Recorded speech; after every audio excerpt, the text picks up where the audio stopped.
The Canadian government will allow 30-year amortization periods for insured mortgages for first-time home buyers purchasing newly built homes. So, wait, is it just newly built homes? Uh-huh. Wait, it's not for just all first-time buyers? Mm-mm.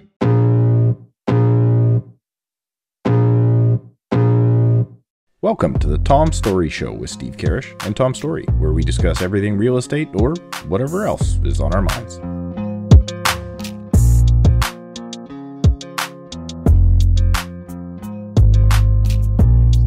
I'm a little laggy. Hang on. Nope, we are not good. You look good. I'm recording. You look fine on my end. You're perfectly fine. Okay. Well, hopefully the internet holds up because Tom's at his cottage. The internet will be fine. I promise. If it gets really bad, I'll tell you guys. Welcome back, everybody, to another episode of the Tom Storey Show. Steve, before we get started, I actually want to change my attire here because as this episode comes out, the Leafs will be in the playoffs. I don't know if the first game will have happened or not, but all I want to say is that this year is different, okay? And they're not going to cause me as much pain as normal, and it's going to be different. And that's all I have to say to start. So I'm just putting it out there into the world that they're going to do something this year. Okay, please, please, please do something this year. For anyone that doesn't care about... Out in the first round. Maybe, but let's just say it doesn't happen. Welcome back to the show. If you're watching us on YouTube, thank you for being here. Make sure to subscribe and like this video if you learned anything new today. If you're listening on the audio platforms, we're still looking for reviews on both Spotify and Apple. Steve has learned that he really likes Spotify these days. And it's a great platform to actually watch the podcast and listen. And you can actually see what we say as we're saying it. It's like live. If you want to read what we're saying, it has that too. Yeah. So why you would want to do that? I don't know. It's kind of interesting. I do it for songs sometimes. You ever like sing a song and then you realize 10 years later that you've been saying the lyrics wrong the entire time? I've never known a lyric for a song ever once. Like I just sing my own song to the tune. The tune is all that matters. I feel like that's just a thing that happens when you become a parent and your kids make fun of you eventually about it. Kristina Tardif has joined the show from Royal Lepage locations north, servicing Simcoe County. You're in the top 1% of real estate agents for Royal Lepage Canada. You're awesome at what you do, and I'm really excited to have you here. So welcome. Thank you very much for having me. Yeah. So we've gotten to know each other a little bit over the last few years, hanging out at events and such. How are you feeling so far about 2024 in the market that you serve? I thought 2024 was going to be a little bit busier than it's been. I feel like our market had a little peak in February, and it's been a little quiet since. But like you said in one of your other podcasts, March was kind of full of March breaks and, Easter. So I'm hoping that that's, what kind of slowed March down. But yeah, it's just we're getting a lot of inventory, obviously spring market, but buyers are just really hesitant in our market, like a lot of vacation homes, so they don't have to buy. So it's a little bit slower. So is that mostly your market is secondary properties for people? No, maybe 40%. And Wasaga Beach is the main kind of where you are. And then how far out do you service? Our area is pretty big. I mean, Simcoe County is pretty large. We go to Collingwood, Clearview, a lot up into tiny beaches. So all along the water into Midland, Penetang, all of that area. Interesting. And most of the buyers right now in 2024, those are end users. They're buying to actually live there. Yeah, pretty much. Yeah. A lot of people making changes, downsizing, that sort of thing. Yeah. Is there anyone that came up there during the pandemic that's now going back home? Like, are you helping? I guess the question is, how many properties are you listing right now? Because me and Steve were talking about this, where they bought it in between like mid 2020 to 2022. And now they're like, okay, I'm out, even if I have to take a loss on it. Yep. A lot, because in our market, tiny, you can Airbnb, but a bunch of rules came in with that. Wasaga Beach, not really. There's very few pockets you can do that. So a lot of people use Toronto agents, came up and bought properties and are in over their heads because they thought they could Airbnb and they can't. Like 2 specific riverfronts I went to recently, they just, they're losing and they can't keep up with the mortgage payments because they can't rent it. So it's tough. So you're just cleaning up other Toronto agents' mess, basically, is what's happening. little bit. I just can't believe it. Like, I mean, I understand kind of on like a business level of like, if you're at the beginning of your career and you have one person you're trying to help making that drive up and trying to help them. But like Steve, you're seeing it too, right? It's pretty similar to Vancouver agents coming to your market, not really knowing what they're doing, making offers, and then you cleaning it up. Really, no? Not really, because like if like that would be like a Toronto agent going to Brampton, right? It's not really that big of a deal. It's not like a drive. You're hours away outside of Toronto. So how far is the drive from Toronto to you, Kristina? 2 hours to downtown. Yeah. That's a bit of a drive. It's just so different. Yeah. I've been finding that so much. And Steve, let me know if you're on the same thing. Like, we're getting a lot of calls now, and I've said this a lot in this show, but I think most of the actual pain still happening in the market we can't see yet because it's happening in the new construction side of the market. Yes. I will say in the last 2 weeks, honestly, I'm not exaggerating this, I've probably had 7 calls from people that want out, can close, but would rather not close. They want out. And I just feel like I'm taking on this really hard part of the job to clean up the mess for someone else that I think gave them bad advice. But I guess that's just like, as the local agent, that's what you end up dealing with after the fact, after they've gone and the person's maybe realized, oh, that advice I got making that decision isn't actually looking so good at this point. Yeah, for us too. We have a lot of new development.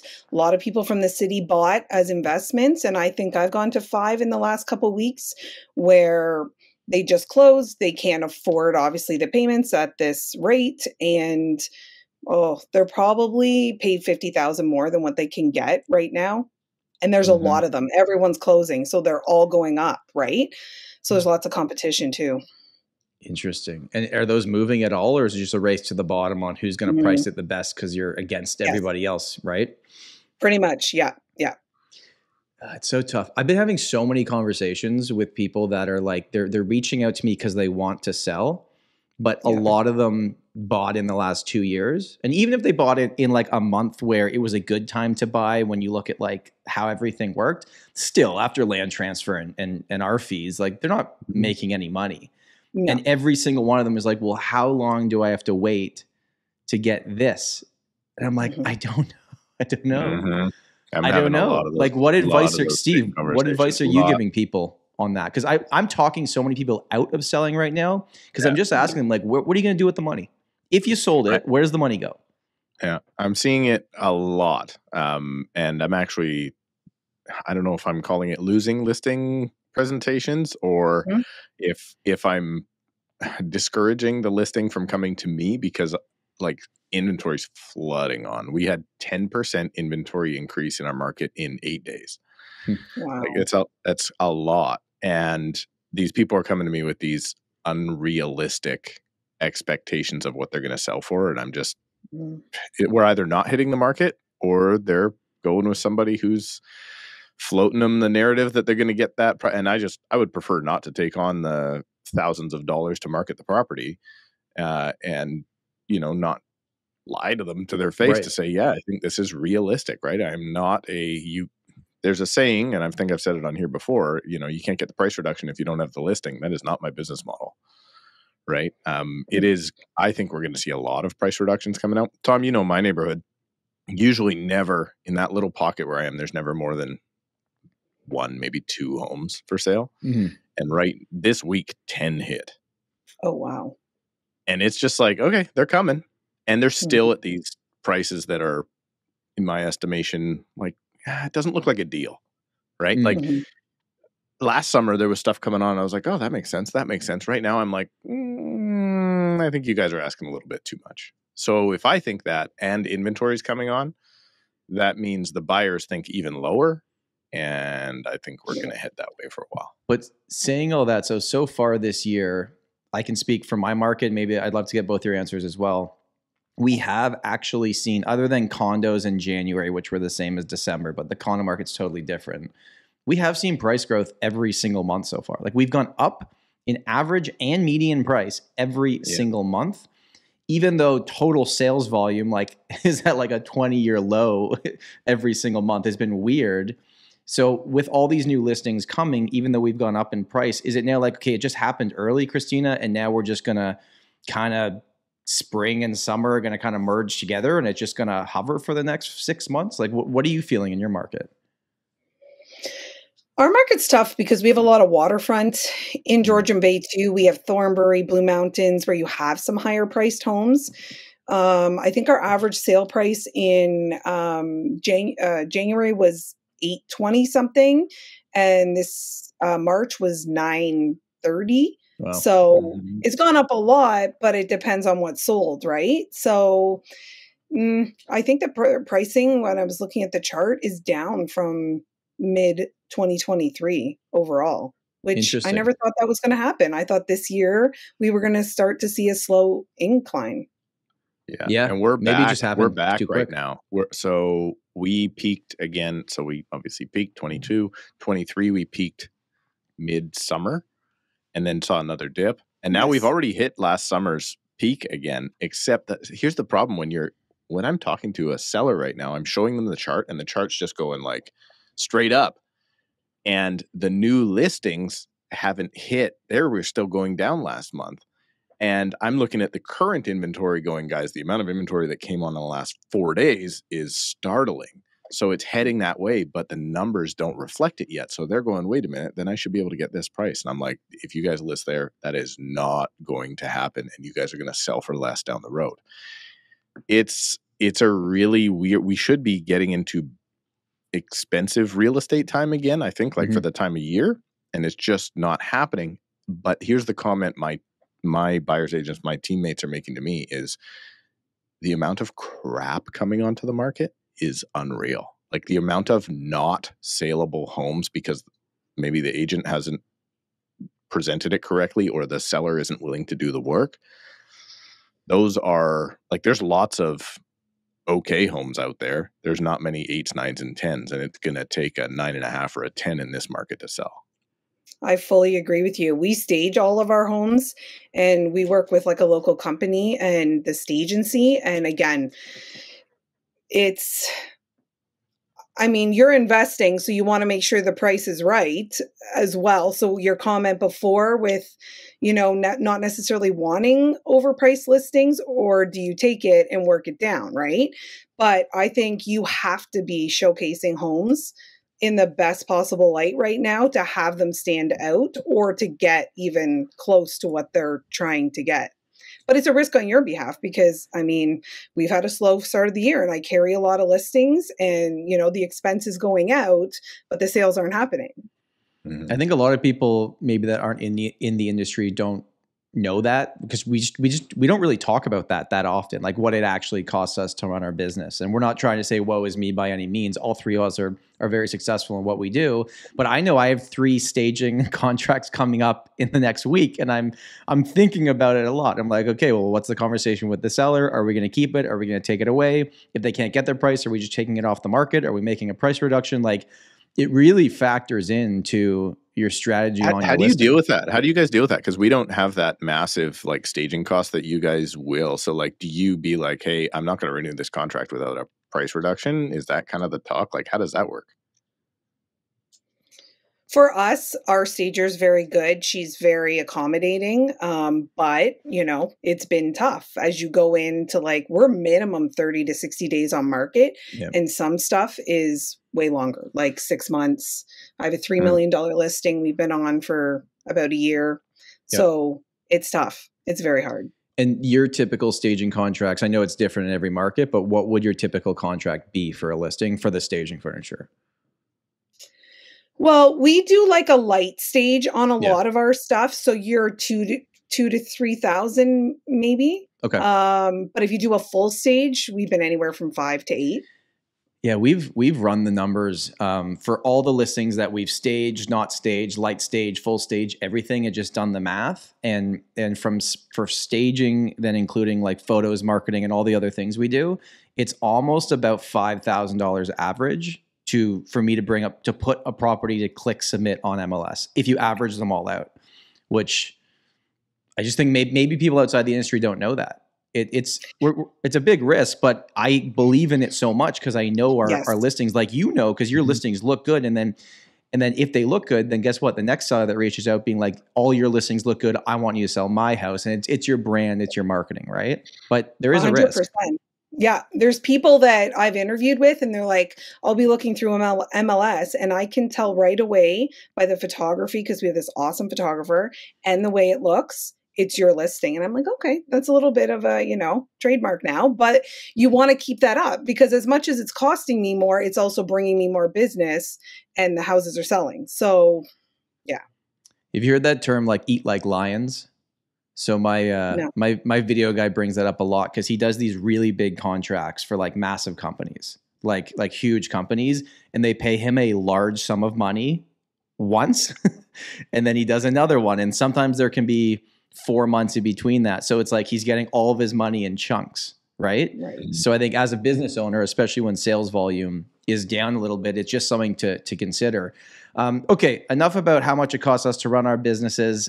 Let's talk about what is going on with interest rates, because there is 4 million opinions out there on the internet right now. Twitter is blowing up with people saying what is going to happen, what is not going to happen. Obviously, we know in early April, Bank of Canada held. That was the 7th time in a row that they have held rates at the 5% overnight rate. A lot of people now think, based on that language, that, okay, a June cut is actually possible. But then the state's data comes out and it's like, well, now they're not even thinking about it. Not only could a cut not happen, but we're really pushing this out. So let's put you both on the spot. Kristina, let's start with you. Where do you think things are going to play out here? I don't know. I thought June, but the more I look at things, I'm thinking maybe September, but then we've been in touch with, Home Trust and some people that kind of, are in the know, and they're saying it has to come down to 4% by the end of the year, or a lot of people are going to be in trouble. So it's like, if they don't start cutting it soon, I doubt they're going to do large cuts, at a time. So I don't know. Steve, what do you think? I didn't see anything happening till June anyway, but I just think they're going to continue to probably wait too long. They're going to wait till something breaks. I'm seeing the signs right now that, why is so much inventory coming on? And what's that deal? Is it that many people that are stressed? Part of me says, no, it's not that many people that are stressed. I just think it's like, okay, everybody's done with pandemic. Everybody's ready to move. Everybody's thinking about doing something, but that's probably naive, right? There's probably more people that are stressed than I see. I don't know. I think it would be smart. The problem is, I think the economy is going to suffer and the housing market is going to go up. So it's really, I don't know. I'm thinking July. I'm thinking they should do a quarter point in July. I'm thinking in June, they'll probably gamble and wait one more time. And then maybe we'll have a September and then they'll hold off. But there's no way they're coming down to that 3.5 or whatever the heck that they were talking about in order to catch up the variable rate to where the fixed rate currently is. So if they come down that hard and quick, more than anything though, I think it's sentiment that will change, right? If they do a reduction, even though nothing gets more affordable because 5-year money is already less, I think that's when we're going to see the sentiment change and people are going to go, okay, they're going to start coming down now. I'm going to stick to what I said at our episode we did at the beginning of the year, which was basically just like, I think there's going to be a June, a July, and I think I said a December. I don't know why I waited that long in between, but there's going to be 3 25-pointers, and I will absolutely be wrong on probably everything I'm currently saying. But that's kind of what I think. Did either of you watch the video that former guest of the show, Brad Lamb, put out on Bank of Canada? Do you see that? Yeah. So I just want to explain it and then we'll get your opinions on it. I thought it was great. I love the fact that regardless of what is going on in the world, Brad has a message he wants to put out and he puts it out there, and he is very clear and direct on what his opinion is on whatever he is talking about. And I think that's why he's polarizing, but why a lot of people really enjoy him. Right. And that feedback we had on that episode was like amazing because he just came on and he just we just didn't hold back on anything. So Did you watch it? I saw it, but I kind of scrolled by it. I didn't really pay too much attention. Run it down. What did he say? Hey agents, a clean and easy to manage real estate website is a must. Go to realtyninja.com/Tom right now and start your site totally for free and pay nothing until you launch. And then when it is your time to go live, you will save 20% off of your entire first year just for signing up at realtyninja.com/Tom. Okay. High level, businesses, bars, commercial real estate developers, everybody is getting to the point that if they don't do something soon, they're going to close down for good and they're going to lose everything that they've worked for. So that was the beginning of the video. Mm-hmm. Then he said, and obviously it didn't happen, but he was talking about the April announcement, is that Bank of Canada needs to come down 50 basis points now. Right now, they need to get down 50 basis points now to start helping people out in the economy, because he thinks it's worse than we're really showing out there. And then he made a statement that we talked about this with Doug Porter when we had him on. And I had asked him, I was like, does Bank of Canada care about the housing market, or is it strictly just overall inflation? Brad broke down the numbers like we've done before, which shows like here's the overall inflation, but then take out rent and mortgage costs, and it's well under the target. And he said the Bank of Canada should stay in their lane and not make comments about the housing market. It is not their job to keep housing prices low or high. Their job is monetary policy, overall inflation. And because even Doug said this too, it's like, that's a big conversation. The economists are talking about the fact that like housing inflation, if you took it out, inflation's under control.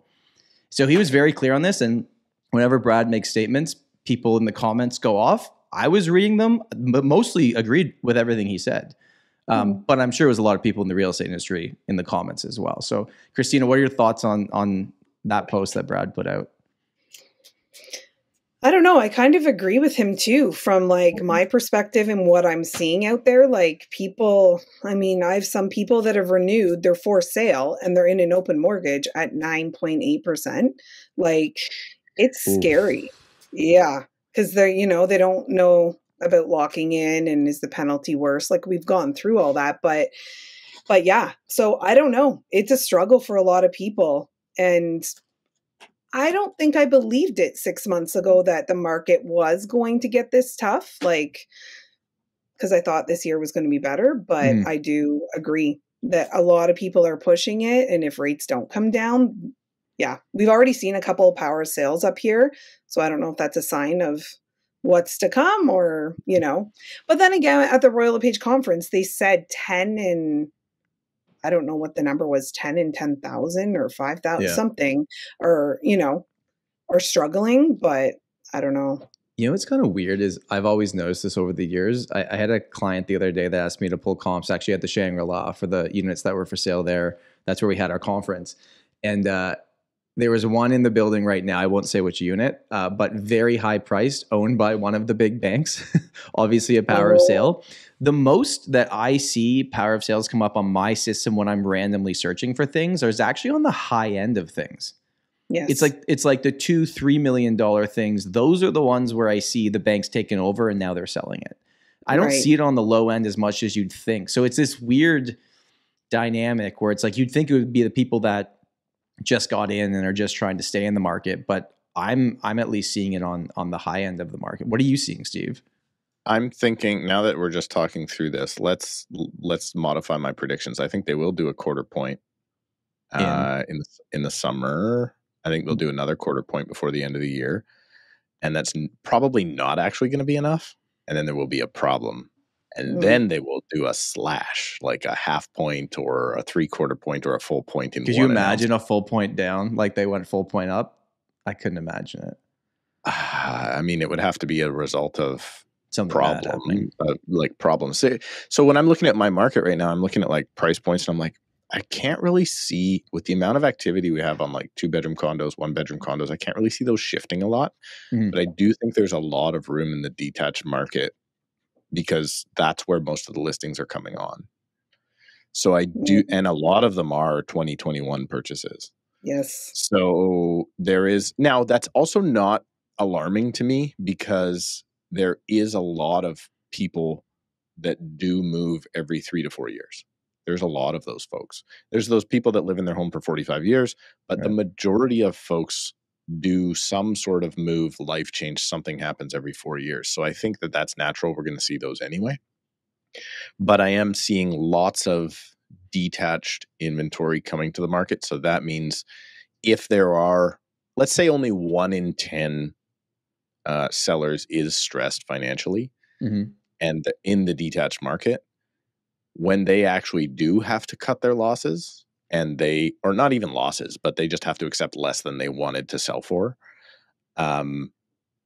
that's when the prices will start coming down. But I just don't see that same pressure in the condo market. What I'm blown away by right now is launches for attached style properties are packed.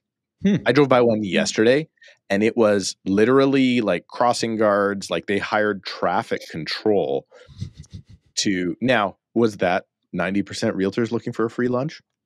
Maybe. It might have been the realtor launch, yeah. But it was jammed. And we actually drove by, and I was like, "Oh, we should actually pop in there because there's a lot of people we know in there." I was like, "Yeah, no, I'm not going to wait for that." Steve's just following the herd. He sees people doing things. He just wants to get in there. I hate pre-sales, man. I never do them. I just turned down. Like, I talked someone out of listing with me for an assignment just 2 days ago because it was just such. They can actually make. I think I did the calculations. They can actually sell for 70, 80 grand more than they paid at the peak. Wow. And that's not enough profit for them. And they didn't like me telling them that. And I was like, listen, you can actually probably pay all the GST, pay the assignment fee, pay all this. You're probably walking away with an extra 30 or 40 grand. And they're like, that's not enough. And I'm like, well, the other option is don't close or walk away or maybe close or whatever. I don't think they can close. So the developer still has units there. Developer is still selling in the same building. And I'm like, why would someone buy your assignment for the same prices? They can go direct to the developer and negotiate something in, maybe upgrades, maybe whatever. Like, why would they do that? Well, it's the same unit. And it's like, yeah, but they're buying a piece of paper with you. With the developer, they're buying a unit. I don't know. They can maybe pick their finishes more or things like that as well. Is new construction happening in your market, Kristina? Like on a big level or no? Yeah, we have about 6,000 homes going in on one site, and then a couple other, and then there's a huge golf course area that they're trying to develop and put a ton of houses into. So yeah, there is. What those 6,000 homes? What would that be, and what would those prices be? Like what type of property? You have towns mixed with huge 4,000 square foot homes backing onto a ravine. So you're anywhere from 657 for the towns up to over $1 million. And is that already happening? Like those have already sold, or they're starting to sell? Oh, so it's all sold out. Oh, it's huge. No, it's not sold out. What's that called? Like what is that? What development is that? Oh gosh, I don't know. That's okay. We can find it. It's off Sunnydale coming in, so it's a ton of farmland, and they have a lot more to go. Do we think 5,500 investors bought and 500 end users, or? There's a lot of families coming up from the city, but then that's where I've gone for all of my appointments where they've closed. People from a lot of people from Brampton investing up here, and they can't even get rent to cover the mortgage. So it's like sell or rent or And where are they going? Like once you sell it for them and they've realized, okay, this didn't work out, are they going back to the market that they came from? Are they renting? Are they just, where are they going? Are you helping them on the next one, or they already figured that out? No, these are all investments for them. They live in the city. Yeah. But then they're like, oh, well, I have another one here and I have another one here. So everything's kind of closing at once and not leaving them in a good position. It's such a tough thing because investors get all the flack, right? For ruining the market. But then if the investors can't afford to hold it, then a tenant gets displaced. And it's just this whole like domino and snowball effect of everything. Like real estate investing for a long time was pretty cool. It was like, I'm a real estate investor. It's a pretty cool thing. I think it's lost a bit of its pizzazz. I know. Yeah, up here, I mean, a lot of people are sick of it. I mean, with the landlord-tenant rules and all that, but we see a lot of investors listing their stuff. And I mean, in the Midland area, you can still get in under 600, 550 for a duplex. So it's not bad, but a lot of people are selling stuff off. So the investors created all the demand in the market previously, and now they're creating all of the listings in the market now. Yeah. So they do play a part in all sides of this, right? Tom, can we do headlines? You want to do headlines? We cut and paste headlines, and I want you to know that we did not read these news articles. We are going to comment strictly on the headlines, so we can. I actually did. I read some of it. Did you? Someone has to do a little bit of homework on this show, Steve. Let's talk about the one that will probably be the title of this video, and then we can all poo-poo on it accordingly.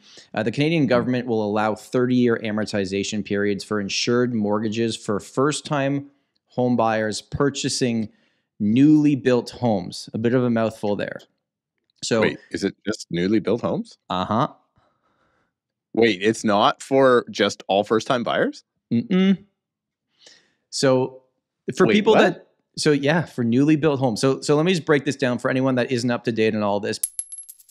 If you are a real estate agent in Ontario, you know all about TRESA and RICO's information guide, but your clients don't. So we are excited to introduce you to TRESAvideo.ca. It's a dynamic tool designed to help you simplify the complexities of TRESA while explaining RICO's information guide to your clients. TRESA Video is more than just a visual aid. It's a strategic investment in your brand's integrity and your client's education. Tom and his team use their own custom branded video that they purchase from TRESAvideo.ca in communications with their clients. Simply embed a link in your email signature, upload your video to YouTube, place it on your website, share it via text, or integrate your custom branded video into email campaigns using any CRM. Check out TRESAvideo.ca or click the link below. Quickly upload your branding and instantly elevate your trust and transparency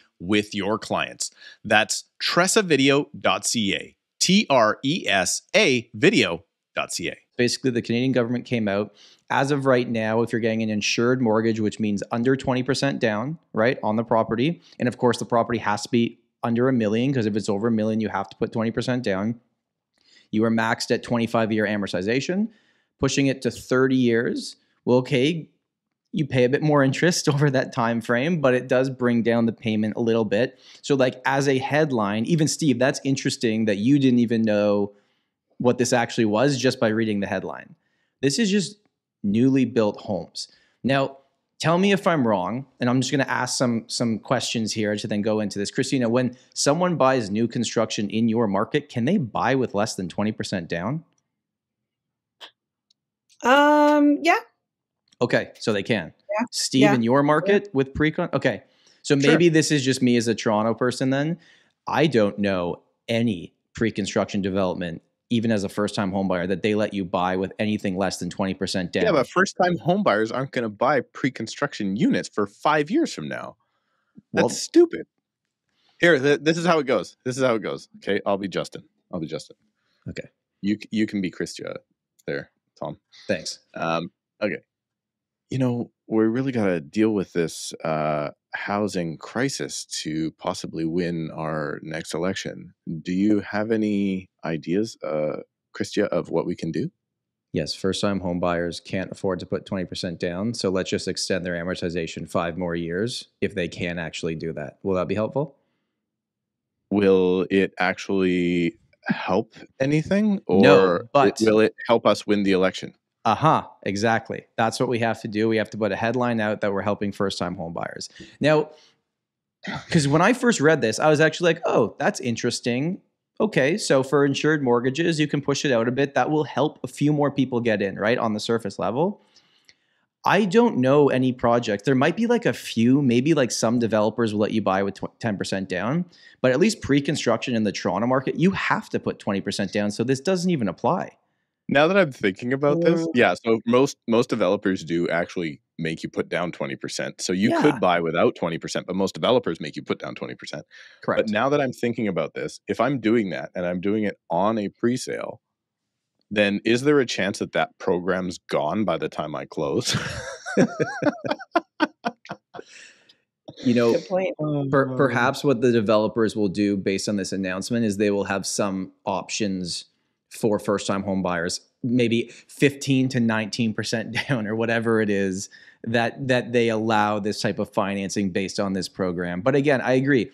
As a first-time home buyer who's buying something, maybe it's a little bit different in markets outside ours. Like, Kristina, in your market, if someone's buying new construction, could they theoretically move in 2 years, or is it always a long, like a big window?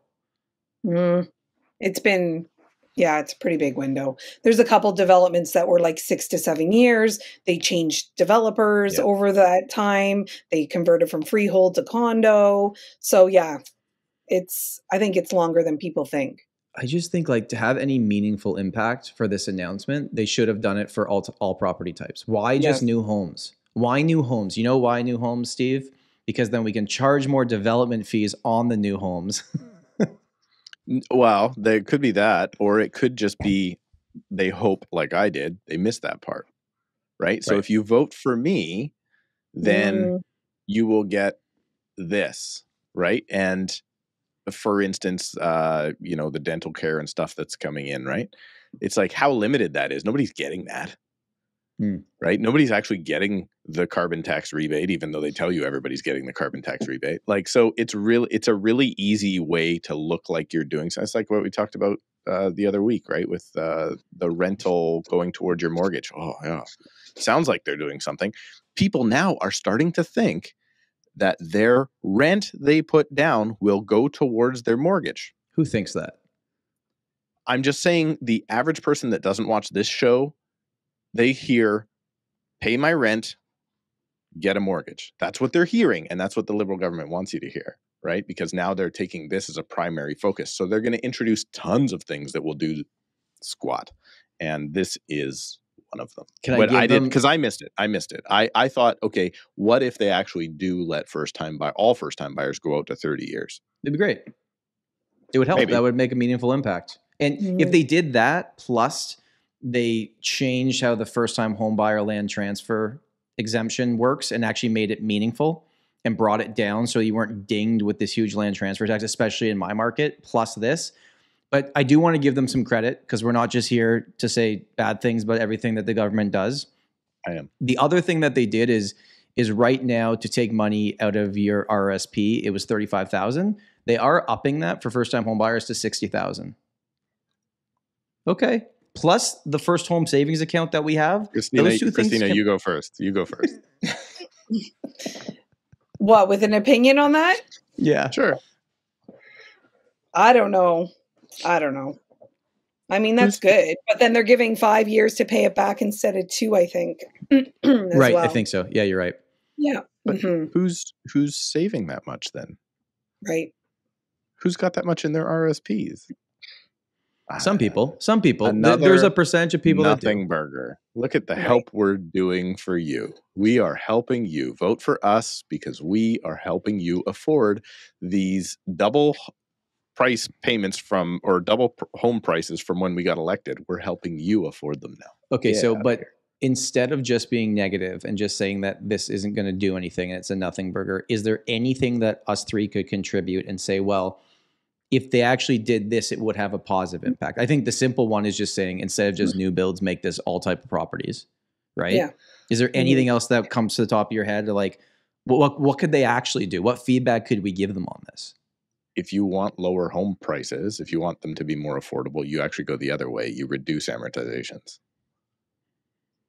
It's actually going to bring down the market, right? Yeah, you're probably longer right, amortizations drive up prices because people can afford more. Lower interest rates drive up prices because people can afford more. So you want houses to be $200,000? Let's go to 10%, make it 10-year amortization. Every house is worth $100,000 again, and then we're set. Like it's that, you know what? Maybe votes, the conservatives. It wouldn't get any. Well, maybe it would get all of the votes of the. But people don't both sides of the government want the younger generation on their side for the election in 2025? So they're speaking to the first-time home buyers, right? That's what they want. Sense.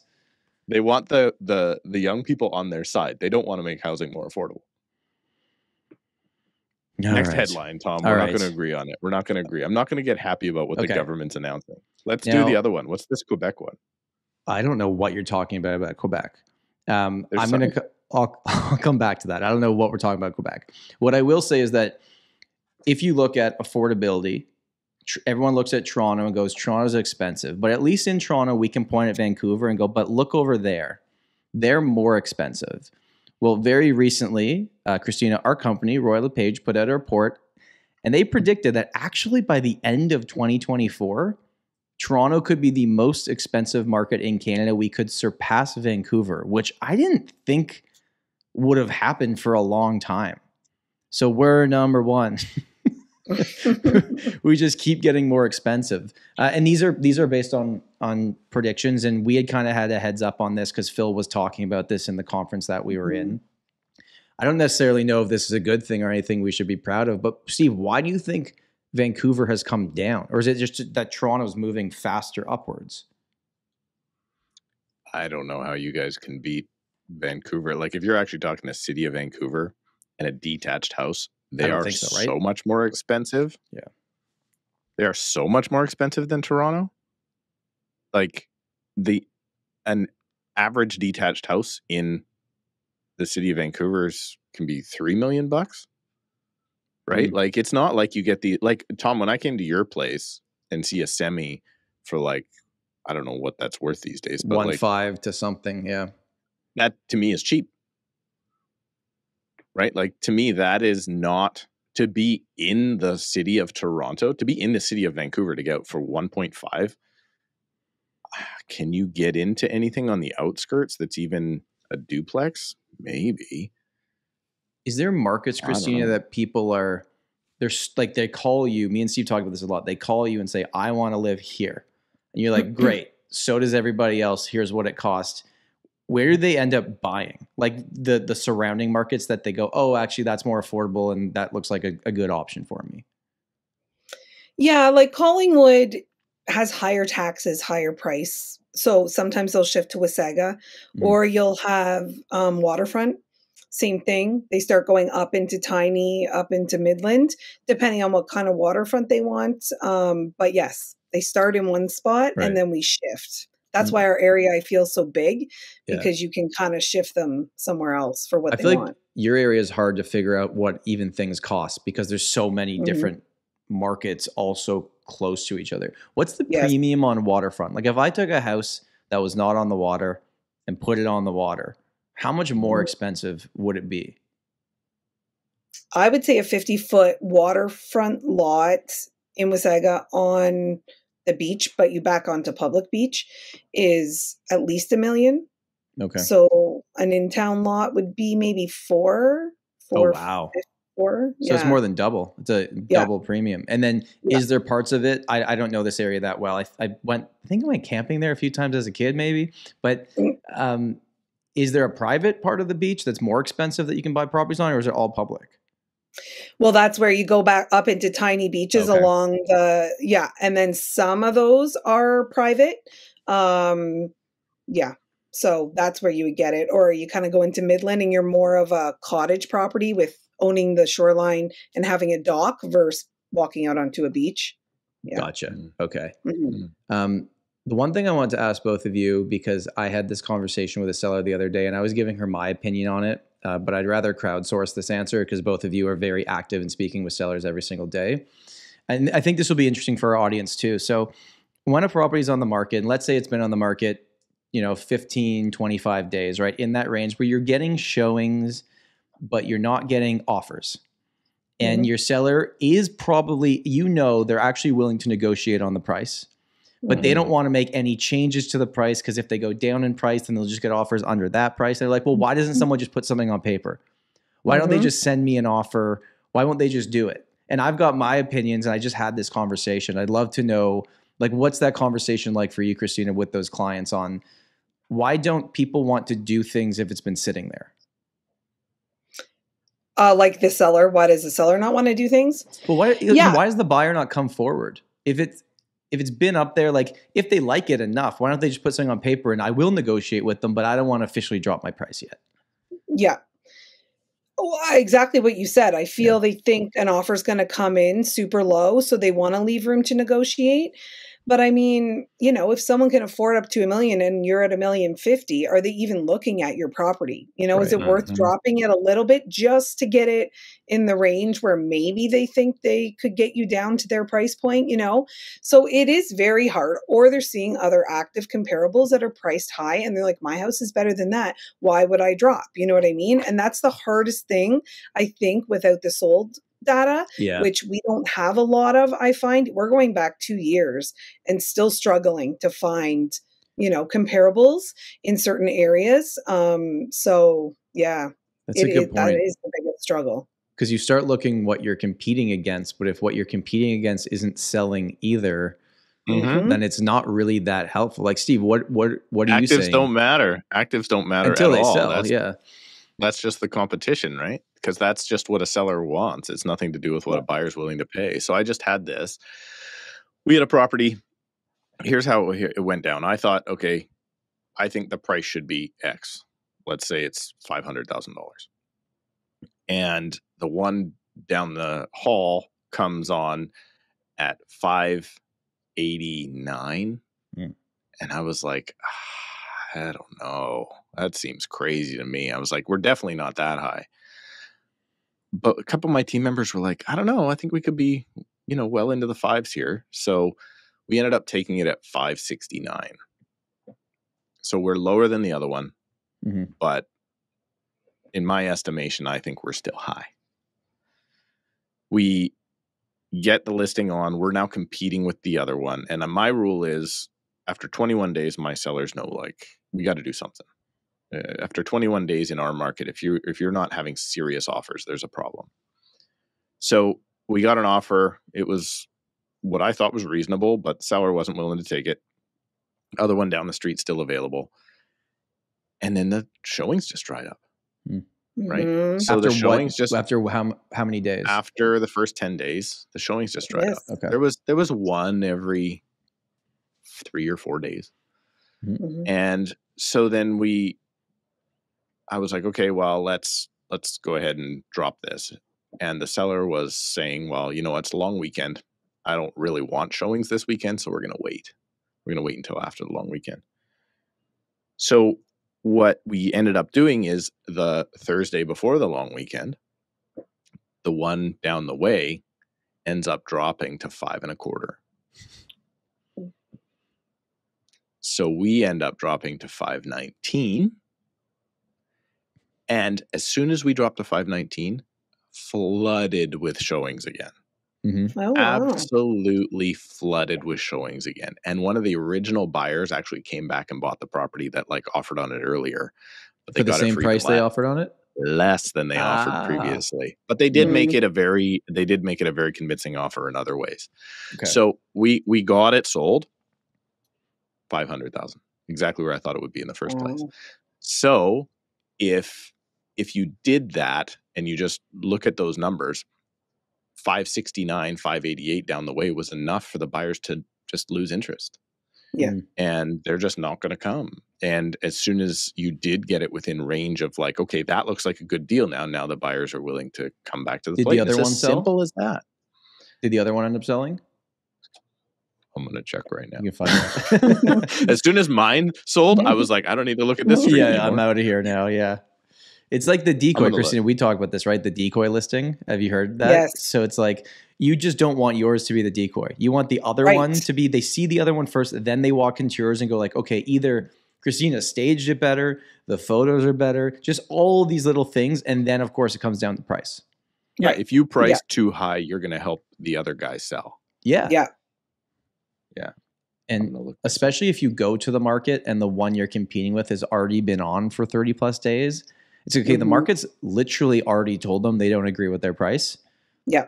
We don't need to make that same mistake because it's very clear in what the data is. But I'm still getting so many people right now that are like okay with the prices I'm giving them where I think the market's at, but they want to know like, well, if I wait a little bit, is it going to get better? And like even for the next between now and like the end of June, let's say, do you think it makes any difference whether you list today or 2.5 months from now? based on the actual sale price? So Steve thinks so. What do you think? Our markets are different. So for your market, for Simcoe County. I don't know. Like, I feel our market quiets down in July and August. Mm-hmm. But in saying that, we get a lot of closings in September, October, November. So I don't know. Our fall market picks up. I don't know if everyone's done, you know, summer holidays and then they come back just like you guys. But I'm torn right now because I saw February, you know, there was that peak and now it's kind of quiet. So I'm questioning, like, once the weather gets nicer, whatever, is it going to pick up again? Like, people start coming to the beach, whatever. I don't know. I'm torn with that one. Yeah.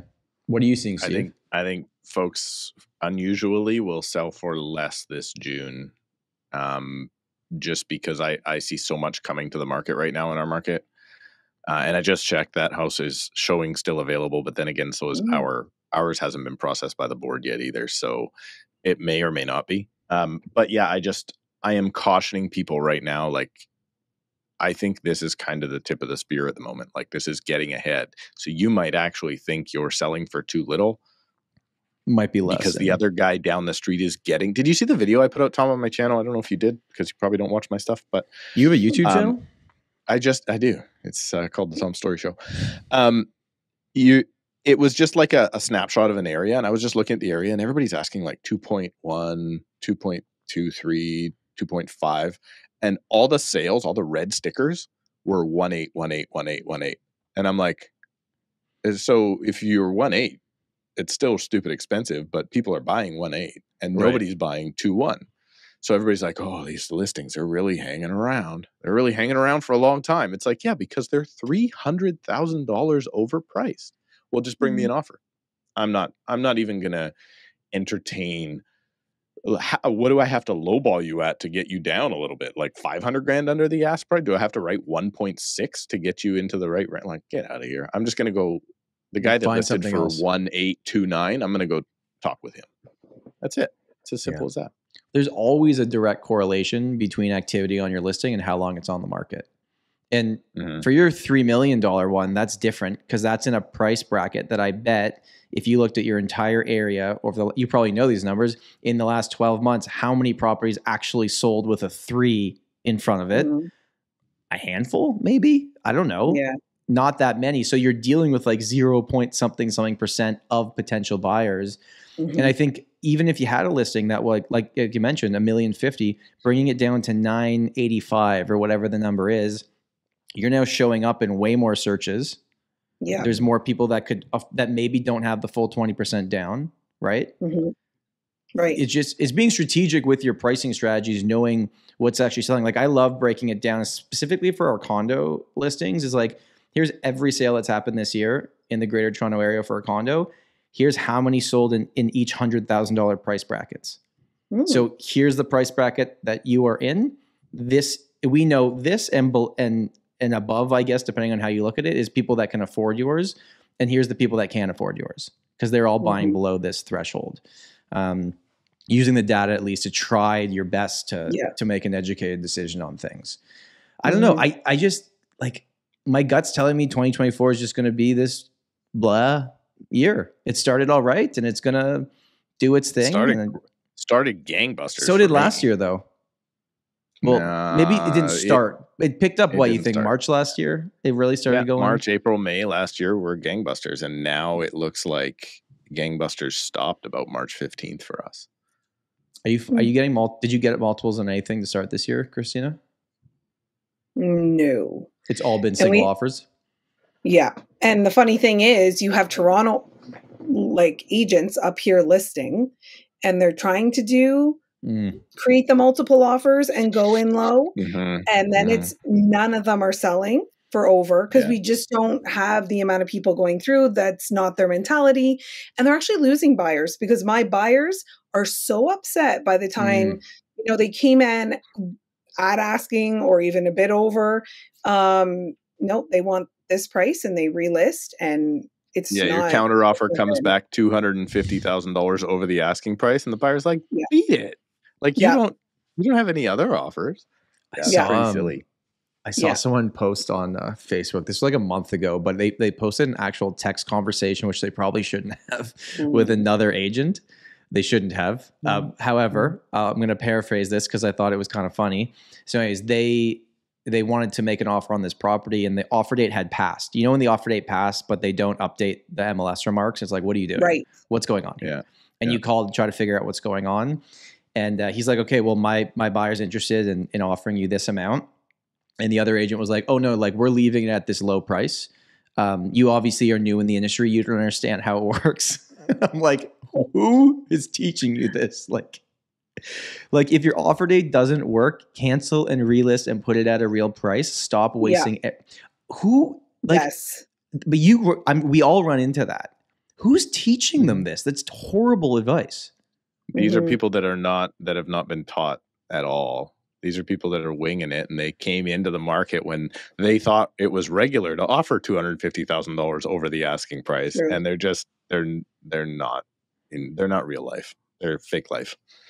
I don't know. It's just frustrating, right? When you think active listings in your market, how many of them are Toronto agents listing properties, percentage wise? For tenant, landlord, or homeowner insurance policies, go to squareone.ca/The Tom Storey Show. Use the link in the description. Save $20 when you start your free quote right now. Listing, I don't know, maybe 40%. Wow. Okay. Yeah, Whoa. it's a lot. But in terms of showing agents, I have a lot of properties, and it's definitely way more out-of-town agents. And not just Toronto, like you do have like Barrie or Markham, like other areas, but they're all coming up. And I would say 60 to 65% are out-of-town agent. Interesting. That's crazy. And that's the buying side, and then 40% on the listing side. Yeah, because I think a lot of people bought as investments, or it's a second property, so they're using their agent from the city to list it, right? Yeah. And do they have access to your board? Or are they just putting it on Treb? No. A lot of it's just on Treb. Yeah. So are you listing everything on both? Or yes. What? Yeah, so I've always been a member of Treb too, yeah. Yeah, Such so you're a getting crazy system the two listings on realtor.ca for every property. Yeah. So crazy. How do you guys do that? Like, why don't your boards just be like, we're going to list it once? We brought that up in the episode that we had the people from Maria, and they said it was never brought up to them. But I feel like everyone I know talks about it as it's just like a joke at this point. Right. Yeah. That's not an Maria thing. No. I actually, that's like a board thing. Kristina, I was doing this. I don't know why. I looked up Mike Kern's name the other day on my phone, and I clicked on the realtor.ca to see what his active listings were. I was like, oh my God, he has so many. And then I realized it was just duplicates. Really? He still had a lot. Let's be clear. He's a big agent, but so many of them were just doubles. How many active listings right now are you holding? 35. And what does your day-to-day look like calling 35 sellers, telling them that there's been one showing this week? It's taken the team, to kind of constantly be on feedback and marketing it. That's the challenge, right? So when Steve said some listings aren't even worth it at this point, I'm getting to that point because if it's so unrealistic, it's not worth the time. Like last year, I gave prices on 2 properties. One listed 600,000 above. It was a separation. They reduced 100,000 at a time, three to 5 times, and it finally sold for less than what I had said. And another one was on the market for over a year and sold for 10,000 less than I had recommended, and they were 400,000 or 500,000 above. So then, isn't it kind of good that you feel like I was right? I don't want them to go through pain, but I was right, great. And that's the hard thing. It's like they don't want to listen to you now, but you lose the listing. Mm-hmm. Is it worth the headache? I don't know. It's tough. I just lost one the other day because she phoned me up and she said, I appreciate everything you did. We're not going to go with you because we want more money. Yeah. And I was like, that's not how this works. Yeah. But that's what people perceive is how it works, right? So I don't know. It's really, really silly. My eyes just lit up when I was like 35 listings. Like we do 60 to 100 transactions a year on my team, depending on good year, bad year. And the highest amount in the last 7 years that I've ever had active at one point on the market is 8. Like that means because you're turning them over, because you're turning them over, which I'm sure Kristina would rather have 8 active listings because they're all moving. Yeah. Last year, when you're out of town, there's less turnover. Yeah. And it's like, again, we just have more days on market and it's just slower and whatnot. But yeah, I mean, years ago too, like I was in a partnership and I remember when the market was taking 6 months in our area, we carried 60 listings. It wasn't, but some of it can be a time waster because it's tough. You know, it's going to take X amount of time. You only get maybe a 60, 90-day listing. So yeah, it's tough. I think the most I ever had was mid 2020 when the condo market just decided to stop and everyone started to call me to list their condos. I think maybe 22 was the most active listings I've ever had in my 10-year career because we've had, and that was the most stressful. Yeah. So we used to do that 2011, 2012, when I first kind of joined the team, first few years on the team. And it was like we would carry 12 to 15. And then it was like Chris's day, Monday morning, Tuesday morning, whatever it was the entire day phoning those people and just updating them on what didn't happen this weekend for activity and showings, right? And it was just like constantly like, nope, we're still not there. We're still not there. And back then, if you wanted to sell 4 properties a month, you needed to have 12 on the market. Right. Now, if I, but the difference is right now, like I could be putting more on the market, but I'm just like, I don't know. It's tough because if the market shifts, I look like a dummy. Because if the market shifts back more positive, then all these other folks have all this listing inventory. Right. But today is not a 90-day listing market and be overpriced. Right. Like now if you're overpriced, we're doing 6 months at least. We do 6 months always anyway, for other marketing reasons. But I think it's gonna be a slower spring. Kristina, I don't know if you know, but Steve, his hands are weapons now. He's a white belt in what is it again that you do, Steve? I wouldn't say my hands are weapons. I would say I roll around on a mat with men twice a week. However you want to describe it. Do you know when you watch sports, Steve, you know how they show winning percentages? Like your team has a winning percentage? Or is any of yours competitive yet? Are you winning or losing your matches, or are you just getting thrown around by dudes? How does it work? I'm pretty consistently now tapping out the teenagers. The men, a little tougher. Why are you fighting teenagers? Because the teens class, like they start at, they join the men's class at like 13, 14, and then they'll. Is it like when you're an up and coming boxer and you just take fights with guys you're going to crush just to get your record up to start getting the better fights? Is that no? It's just whoever wants to hug for a bit on the mat. All right. Enough of this. Okay, why I brought that up is because I saw someone post on Facebook literally today. It was an American realtor, and it said if the American housing market was a boxer, and winning means prices went up that year and losing means prices went down that year. Going back to 1942, America would be 73 wins and 7 losses. So most years with growth, obviously 2008, there was like 4 years in a row of dips, but only 7 years since 1942 where prices went down from the previous year, right? So I got thinking, okay, I like numbers. What's the percentage for the Toronto market? And this is GTA, right? So it's everything. I only have 45 years of data, but going back to 1978, we've gone up in price 36 years and we've gone down in price 9 years. So if you were an athlete, that would be a winning percentage of just under 80%. So you could say the odds of your property going up in value over the last 45 years were 80% of the time you would see an increase in the value. Obviously, it's directly correlated to what interest rates were doing and everything else.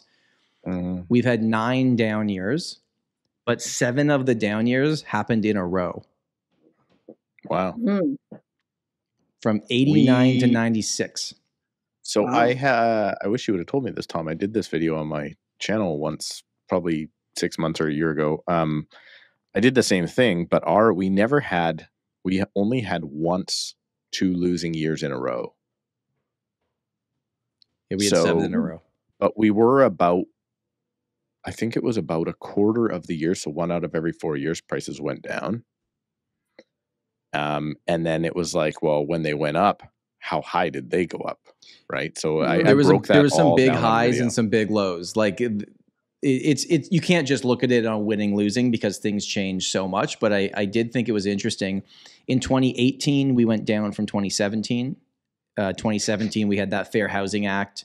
I don't even remember everything they did in that. And then obviously 23 was down from 22. So in the last 10 years, we've had 2 downs. What do you think Edmonton's record is? Probably the same as their hockey team. Not this year, but just doing okay? Yeah, this year they're good, but in general, it hasn't been so great. So just wanted to bring that up, Kristina. I know you have probably lots of sellers to talk to, and you are much more busy than me and Steve right now. So we're going to let you get out of here. But thank you so much for joining us. For anybody watching that is in your area that wants advice from someone that really, really knows what they're doing and is a pro in that market, what's the best place for them to reach out to you? My email is probably just KristinaTardif.com is probably the best. Yeah. Perfect. We'll make sure to put all that in the description of this video if Steve remembers, which he does. About 50% of the time, his winning percentage is not as high as the Toronto market. I put all links given to me in the show notes. So if you send me your links, they will be. We'll ask you to send it over. Any final thoughts? Any words of wisdom, Kristina, for our audience, or just anything to make Steve be less grumpy today? Listen to your realtor. They're always right. Yeah, right. I'm going to leave you with a final thought, Tom. My new team member locked up his first deal. And we are going for lunch to celebrate. Yeah, it's super exciting. He was super stressed, and it was a fairly easy deal. So I was like, yeah, just wait what we got in store for you, man. Yeah, you're going to wipe that smile right off his face. He was not. He was like, this is so stressful. Well, right now he thinks he's paying for lunch because I was like, you did a deal. You got to pay for lunch, right? Yeah, of course. But yeah, then I'm gonna. Are you taking them into a restaurant, or are you going to drive through it and just be a real cheap team leader? My team might be, not all my team, a lot of my team is cheaper than I am. So I'm going to take them and we're going to sit inside of a restaurant. It might be a Subway, but we'll see. All right. Well, thank you everybody for watching and listening this week. Hope you have an amazing week, and we will talk to you soon. Bye. Bye. Okay, 1 sec.